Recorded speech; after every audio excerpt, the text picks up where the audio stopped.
Okay, so I thought I would make a sort of quick video in regards to some recent Blu-ray purchases I've made. I'm sorry here for the poor production value. I was forced to hold the camera with one hand and there's some sun glare, but nonetheless I hope it inspires you to maybe pick some of these purchases up yourselves, or perhaps you learn something new. So starting off, let's look at the first film, the 2001 Va Savoir, directed by Jacques Rivette. The title here meaning "Who Knows," which is on one hand described as a comedy, but it's really a drama film with some comedic elements. I would never describe this as a purely drama film in the terms of this is not an Eddie Murphy film in any means of the term. Rather, it describes a potpourri of characters with some elements of romance, and there's some intrigue revolving a theft as well towards the end of the film. And this is not accidental because Rivette, in my opinion, he tends to have rather elongated shots and elongated lengths to his films. In particular, this release by Radiance, which has been really delivering some good Blu-ray releases lately. It's set to over 200 minutes. In fact, it's 224 minutes. This is the new cut of the film that was shown previously on a film festival, I believe. So it's quite a lengthy ride to sit through one of Rivette's films.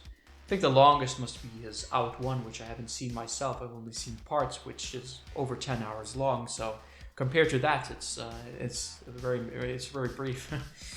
But getting back to this contrasting element of mystique and perhaps even suspense, there is some perhaps resemblance in a strange way to the films of Hitchcock. In particular, if you look at Secret Defense, one of Rivette's films from the 90s, it's been described by the director himself as being vertigo in reverse in one of his interviews. So he tends to have this sort of conspiracy or some kind of mystery involving alongside a very lengthy drama unfolding in his films, and this film is no exception to that. But especially if you are an admirer of theater, then you will get a lot out of this film as it involves very lengthy theater scenes as well, and it revolves around a theater troupe. So it should pertain particularly to those who like theater, but also for the general audience. There's certainly a lot of drama and good narration throughout in terms of the dialogue that's being unfolded. And you would think it would be more boring because Rivette tends to use these very long shots as well without making many cuts, but through I think the actor's performance as well as his interesting use sometimes of camera, it lends a lot of support to his films, and it's clear that he's taken inspiration from many different filmmakers. So he deserves to be much more well known, I think, in terms of the French New Wave that emerged from the 1960s. Detailing the release itself, you get the extended cut, as mentioned before, alongside the theater cut. And I watched the extended cut, and I must say that I prefer the longer cut, although the theater themed scenes do drag out sometimes. In addition, you get an archival interview with Rivette as well as audio commentary. And I think the audio commentary will be especially helpful when it comes to detailing the theater scenes, which are lengthy in the film and for the most part are the most abstract. I think even Rivette himself made a remark that he preferred the longer director's cut, of course, detailing that the theater scenes emerge as a character in itself in the film. So that's quite an intriguing remark. Moving on to the second film, we have Light Sleeper from 1992, directed by Paul Schrader, who is perhaps most known as a screenwriter, and in particular he was the screenwriter for Taxi Driver, so he should be a known name in that association. But he also directed this Mishima film in the Criterion Collection, which is very, very good. And this film revolves around I would say a middle-class drug dealer played by William Dafoe, who delivers an absolutely excellent performance in this film.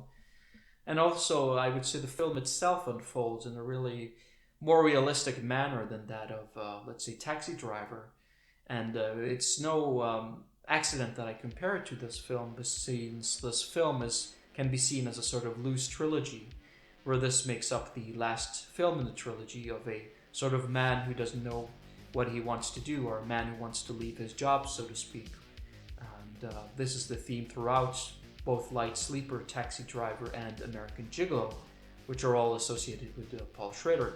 And in fact, Light Sleeper is the one I watched most of all of these, so that's quite revealing, because if you look at Taxi Driver, certainly the filming and cinematography is a lot more dynamic, and the lines itself and the performances are maybe more iconic, but I really prefer the realism of Light Sleeper.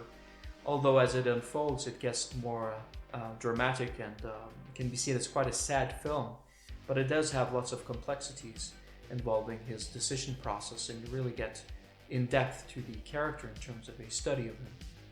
In terms of the release itself from Indicator, there's heaps of extra material on this Blu-ray. There's an audio commentary with Paul Schrader and selected scene commentary with William Dafoe, and Susan Sarandon also does a very good job in this film, as well as a rather long interview with William Dafoe and some other extra material, so it's well worth checking out. I haven't seen the extras, so I look forward to checking them out. And like I said, and especially in regards to William Dafoe, I think he delivers perhaps one of his very, very best performances, and one of my absolute favorite performances. And the film sort of evolves at a slow, steady pace, so you really get a sort of contemplative view and sort of slowly unfolding view of the persona of the main protagonist in the film. And I also think it helps with the sort of more simplistic approach to filming in this film, in contrast to, say, Taxi Driver. So yeah, I would definitely check this release out. We next move on to the pickup Night of the Hunted from 1980, another French film directed by Jean Rollin, who I think is perhaps most associated with making rather like erotic horror films or erotic thrillers in a way. And this is no exception, where we get sort of a blend between eroticism, thriller, horror-esque elements all conjoined together. But I would say, compared to the other, let's say 2-3 other films I watched from him, like Fascination, the plot is more complex in this one, as well as the subject matter is a lot more nuanced in terms of involving memory loss and psychiatric health care, and some form of body horror as well, which immediately brings resemblance to perhaps some early Cronenberg films. So of all the Rollin films I watched so far, this has been the most enjoyable for me. But it is more of an experimental film in many ways, so it might not be for everyone. In terms of the release itself, again from Indicator, I have the limited edition here, and it includes tons of special features such as audio commentary, scene commentary, and introduction to Jean Rollin, as well as other interviews and other supplements. So no lack of supplements from this release, as well as it has this beautiful cardboard cover. It comes in with a very thick booklet, which involves a lot of photos from the film and some text written for the film in particular, so I look forward to going through them. We next get into another release from Radiance Films, namely A Moment of Romance from 1990, directed by Benny Chan. This film tells the story of a bank robber who takes a young woman in terms of his getaway, and soon thereafter there's a sort of kindling of romance between these two characters that unfold throughout the film, and it really relays sort of the initial romantic encounters and fleeting feelings that involve in sort of this fast-paced romance, very much to akin to sort of a Romeo and Juliet sort of romantic unfolding. I think also that the film is very beautifully shot in many ways, and it really details some of the beautiful locality of Hong Kong as a city.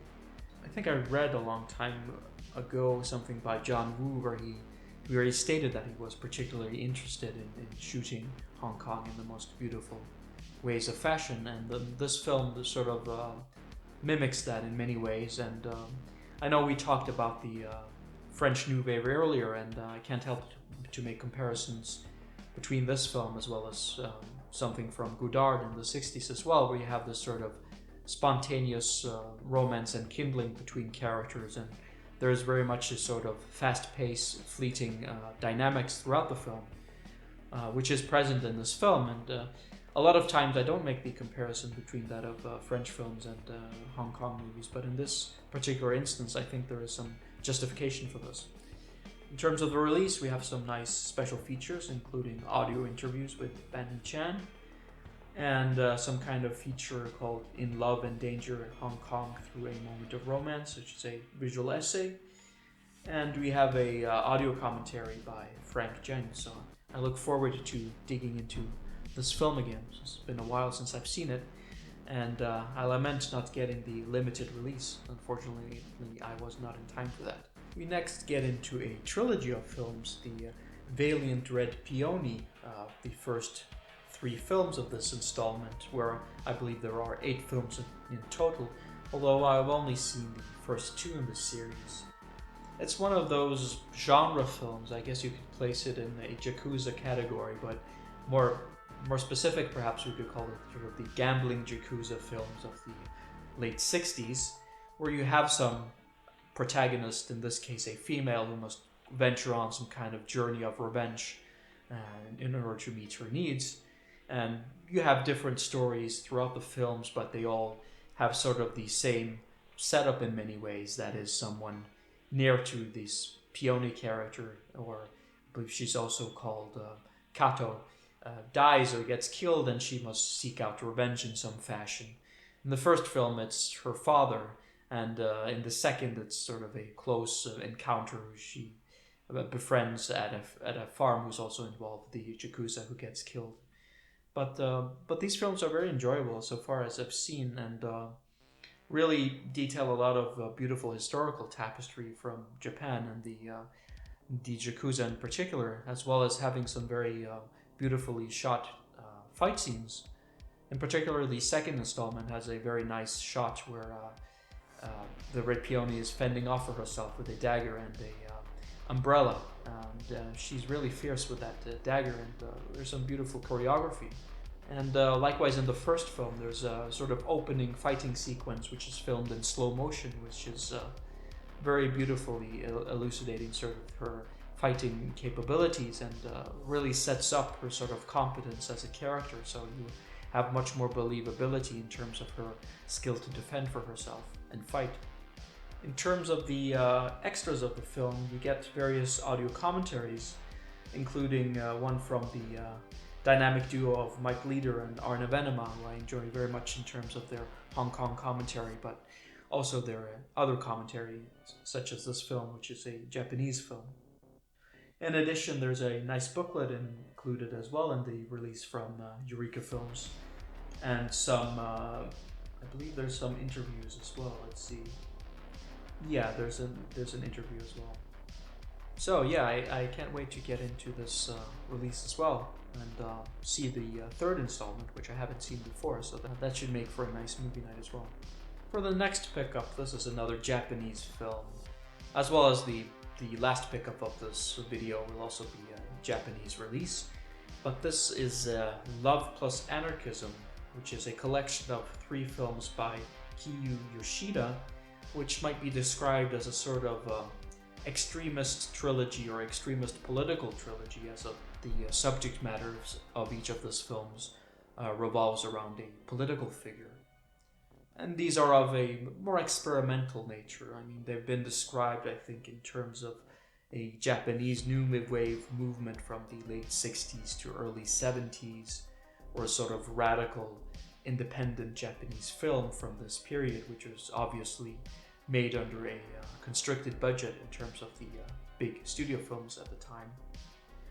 I haven't seen all 3 of the films. I watched Eros plus Massacre, which is very interesting in many ways, because it sort of has a conjunction of 2 timelines, so to say, one in present day and one for the, I guess, early 20th century, because it's dealing with the life of the anarchist Sakae Usugi and his biographical life, where he ends essentially as that of a martyr, as he's murdered by the police. And I would say the films are interesting in terms of the exploratory nature of the individual involved, but they're not taken to really expound upon the underlying ideology of anarchism in any ways. It's more about a personal exploration. However, as is made clear by the main protagonist in the film, he really makes no distinction about the personal life and the ideology in his life in terms of anarchism. So you could conjoin the two in many ways, as he would have liked, I suppose. But nonetheless, there are some very interesting exploratory themes explained throughout in terms of free love and exploration, and in terms of political as well as bodily autonomy. There's in particular a nice scene where they discuss the Ibsen play A Dollhouse, where the female character actually leaves the man in the end, which was very controversial in its release in the 19th century, but it was also, I guess, presented in Japan at a later date, so people were openly discussing his play at the time of Osugi's life. I think I immediately became interested in these films after watching another release from Arrow Academy. I should mention, like, this Love Plus Anarchism is also from Arrow Academy, but they have another trilogy called the Buddhist Trilogy, and in particular there's a film there called the Transient Life, which is the first installment, which deals with a very controversial subject matter, but I found it to be so incredibly beautifully filmed in black and white. It immediately brought to my attention the films of Orson Welles, and I think Orson Welles would have really been jealous, even in many ways, of how beautifully shot that film was. I think these series of films, at least judging by the first entry in these series, are not filmed closely in terms of classical style to the Buddhist trilogy, but they are made more in an experimental nature, and in particular there's a sort of white saturation in the black and white feature that goes throughout the film, I guess to resemble some kind of purity seen in contrast with the free love movement. And well, there's also symbolism in the previously release we talked about, namely the red peony, where this peony details a very marked red flower, which can be seen in terms of the underlying violence of the character, which I greatly enjoy because it's contrasted with her very soft-spokenness and politeness. So there's a sort of interesting contrast there in the Red Peony films. But getting back to these installments, I think they have an interesting place in film history in terms of detailing the more experimental and radical films from Japan at the time, and their exploratory grounds and dynamicism is also strong, I think, and it involves for multiple interpretations throughout, and there's also some kind of absurdity in many ways in some of these scenes included, which I guess bears resemblance to something like a Godard film or something of the same timeline in the 60s. In terms of the features included in the disc, we have an audio commentary, which is very helpful because it's a very experimental film, so it's good to get insight from other people, as well as there's an included booklet along with other extra features, so I'm looking forward to checking them out. So yeah, I would recommend the release if you are interested in more experimental films, and in particularly if you are interested in Japanese cinema. I think it's something to check out.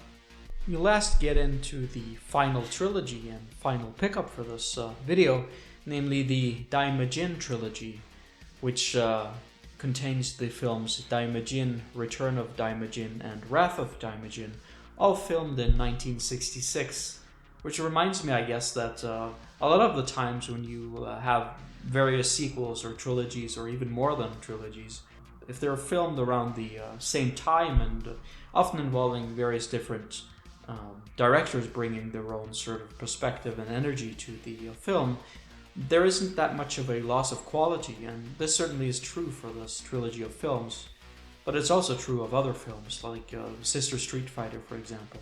I would say of all the three films, I like the second installment the most, the Return of Daimajin, which is directed by Kenji Misumi, who also directed the first installment of the Lone Wolf and Cub series of films.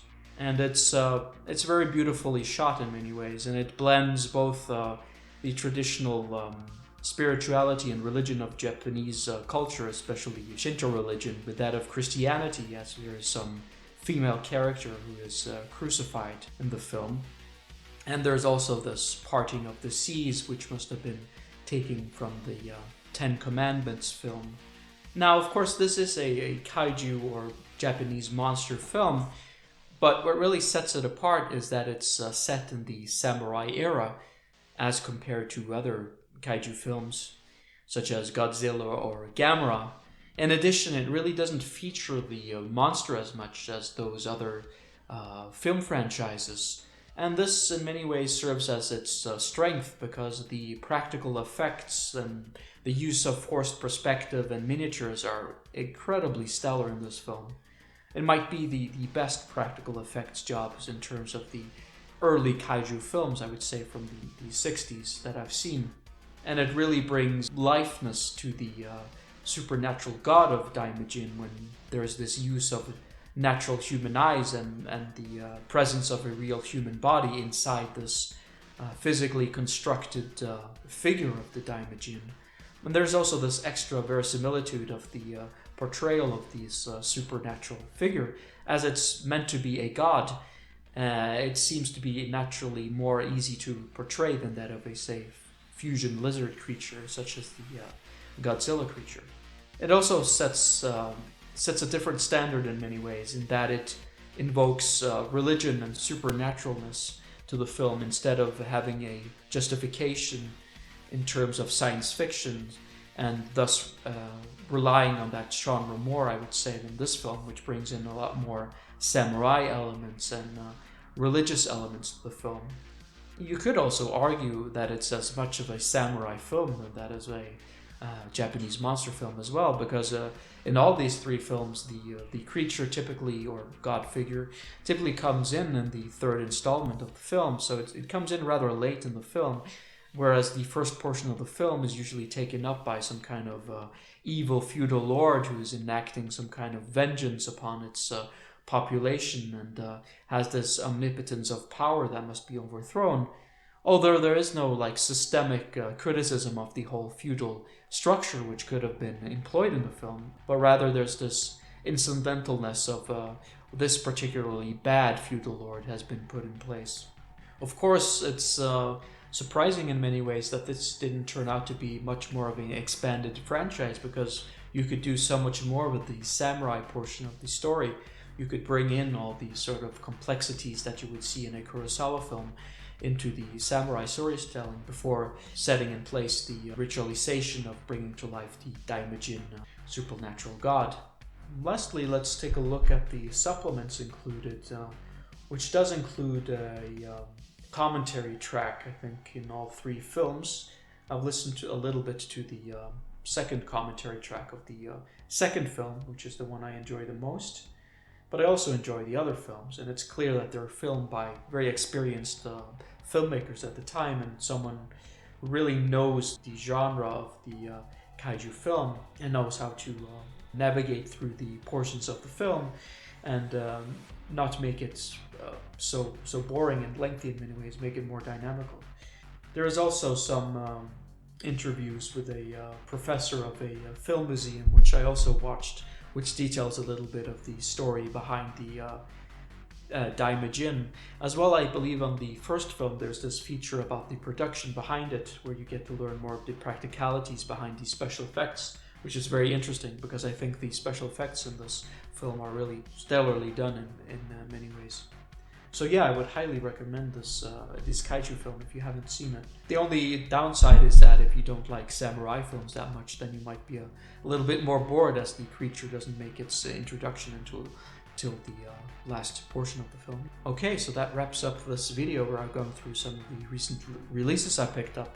I've gone through these pickups in a rather loose, spontaneous fashion, just thinking about some remarks on top of my head. So I hope it's helpful to someone at least, and you might consider picking up some of these purchases yourself, because on the one hand there's the beautiful restoration done on the films, but there's also so much good supplemental material that you really feel that you're engaged in the back production of the film, and you get insight into the realization of how it came to life, as well as getting new interpretations in terms of the story plot, which can be confusing, especially in these Eros plus Massacre film, which I've seen, which deserves probably multiple viewings, although I've only seen it once so far. So yeah, I hope to see you soon, and cheers.